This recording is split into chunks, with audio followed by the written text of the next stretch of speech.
Bismillahirrahmanirrahim. Naxçıvan aeroportu vurulub. Bildiyiniz kimi neçə gündür ki, İsrailin, Amerikanın İran İslam Respublikasına qarşı hərbi təcavüzü davam edir və bu hərbi təcavüzü İsrail və Amerika başlayıb, məktəbi vuraraq, 100-dən çox uşağı şəhid edərək və bundan əlavə İslam ümməti rəhbərini şəhid edərək başlatdı.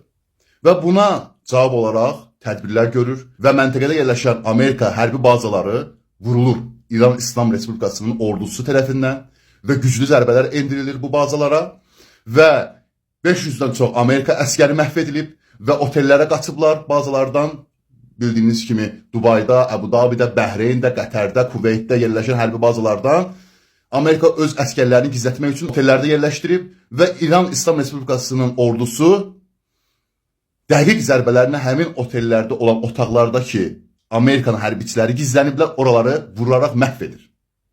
Və bu əməliyyatlar ki başlayıb İran İslam Respublikası ABŞ-a haqlı olaraq cavab verir və 10 dənə ölkənin ərazisində yerləşən ABŞ bazaları bombalanır.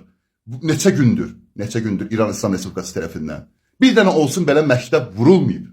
Bir dənə olsun uşaq ölməyib. İndi bəziləri görürəm ki, məlumatlarda paylaşırlar ki, Naxçıvanda yerləşən məktəblərdən birinə pilotsuz uçuş aparatının qalıqları düşüb və yaxud da ki, pilotsuz uçuş aparatları məktəbin yaxınlığında partlayıb. Belə bir məlumatda dezinformasiya yayırlar.